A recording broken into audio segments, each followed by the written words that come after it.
पौंड्रक चुनार देश का प्राचीन नाम करुप देश था। वहां के राजा का नाम पौंड्रक था। कुछ मानते हैं कि पुंड्र देश का राजा होने से इसे पौंड्रक कहते थे। कुछ मानते हैं कि वह काशी नरेश ही था। चेदी देश में यह पुरुषोत्तम नाम से सुविख्यात था। इसके पिता का नाम वसुदेव था, इसलिए वह खुद को वासुदेव श्री कृष्ण कहता था। उसके पास कई मायावी राक्षस थे। हनुमान जी जैसे एक वानर द्वीत भी था, जिसने द्वारिका में कोहराम मचा दिया था। बहुत कम लोग जानते हैं कि राजा पौंड्रक खुद को कृष्ण मानता था। उसके पास सुदर्शन चक्र और बंसी भी थी। उसने अपना सब कुछ श्री कृष्ण की तरह की कर रखा था। पौंड्रक को उसके मूर्ख और चापलूस मित्रों ने यह बताया कि असल में वही परमात्मा वासुदेव और वही विष्णु का अवतार है, मथुरा का राजा कृष्ण नहीं। कृष्ण तो ग्वाला है।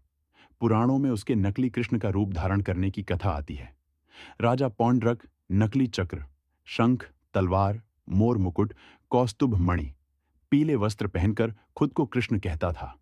एक दिन उसने भगवान कृष्ण को यह संदेश भी भेजा था कि पृथ्वी के समस्त लोगों पर अनुग्रह कर उनका उद्धार करने के लिए मैंने वासुदेव नाम से अवतार लिया है। भगवान वासुदेव का नाम एवं वेश धारण करने का अधिकार केवल मेरा है। इन चेहरों पर तेरा कोई भी अधिकार नहीं है। तुम इन चेहरों एवं नाम को तुरंत ही छोड़ दो, वरना युद्ध के लिए तैयार हो जाओ।